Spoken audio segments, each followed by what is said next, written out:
नमस्कार, hello everyone. Skeletal system की series को आगे बढ़ाते हुए आज हम पढ़ने वाले हैं फीमर बोन। यूनिवर्सिटी एग्ज़ाम में, पैरामेडिकल एग्ज़ाम्स में और मेडिकल के क्वेश्चंस में फीमर बोन एक इम्पॉर्टेंट टॉपिक है जो कि 5 से 10 नंबर के क्वेश्चंस में ज़रूर से ज़रूर पूछा जाता है। इसकी एनाटॉमी एंड फिजियोलॉजी एक इम्पॉर्टेंट क्वेश्चन के तौर पर आती है। तो सबसे पहले चलिए हम बिना देरी के स्टार्ट करते हैं। It is the largest and strongest bone of human body. It is the bone of thigh. ये सबसे इजी लैंग्वेज में आप इसको समझ सकते हैं। ये हमारे शरीर की सबसे मजबूत, सबसे टिकाऊ हड्डी है। ये हमारे शरीर के आधे से ज़्यादा भार संभालती है। इट हैज़ और ये हमारे जांग, थाई में जांग की हड्डी है। It has spherical shaped head, proximal and articulate acetabulum of hip bone. It has digital end articulate with tibia bone and patella. अब बात करते हैं यहाँ क्या लिखा है। ये लिखा है स्फेरिकल शेप्ड हेड।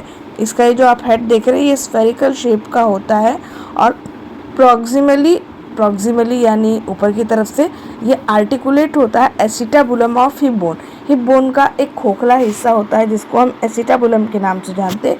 ये उस खोखले कैविटी में जाकर जॉइंट होता है और इस तरीके के मूवमेंट को अलाउ करता है, यानी रोटेशन मूवमेंट को अलाउ करता है, सर्कमडक्शन को अलाउ करता है।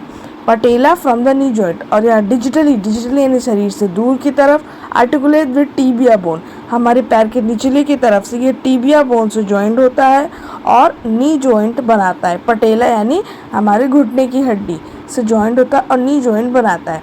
It has neck just digital of head known as greater and laser trochanter. ये आप देख सकते हैं, ये इसका एंटीरियर व्यू है, ये पोस्टीरियर व्यू है।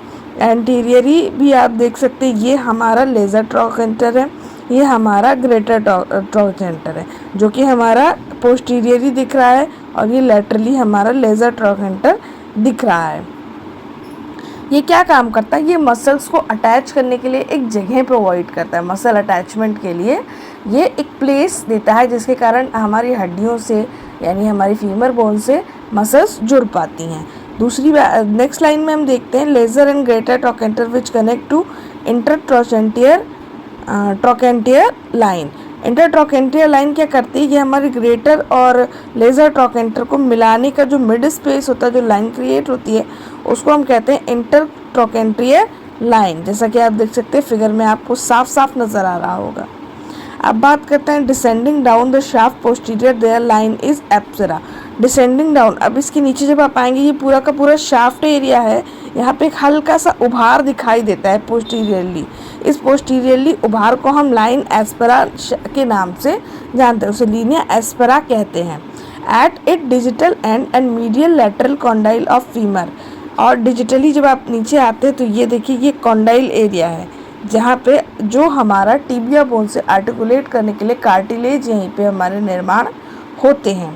अब बात करते हैं इसमें with the tibia from the knee joint, जैसा कि इसमें लिखा हुआ है femur articulate with the tibia and knee joint, और इसी में हमारे एपिकॉन्डाइल्स होते हैं। इनके ये किनारे के सरफेस को हम एपिकॉन्डाइल के नाम से जानते हैं। ये जो हिस्सा है हमारा फ्रंट साइड में, ये हमारे पटेलर सरफेस होता है, यानी हमारे पटेला बोन, हमारी जो पटेला बोन होती है उसको जोड़ने के लिए सरफेस देता है। पटेला बोन हमारी नी बोन को कहते हैं और ये पोस्टीरियरली एक खाली जगह होती है, इंटरकॉन्डाइलर फोसा के नाम से इसको हम जानते हैं। जो खाली जगह होती है, हॉलो स्पेस प्रेजेंट होता है, मूवमेंट अलाउ करता है, फ्री मूवमेंट अलाउ करता है। Thanks for watching, like and subscribe, follow for more. पसंद आई हो तो लाइक करिए और इस तरह के मोर इन्फॉर्मेटिव यूनिवर्सिटी एग्ज़ाम से रिलेटेड और पैरामेडिकल मेडिकल एग्ज़ाम से रिलेटेड वीडियो आती रहेंगी चैनल पे, तो आप चैनल को सब्सक्राइब ज़रूर करिए।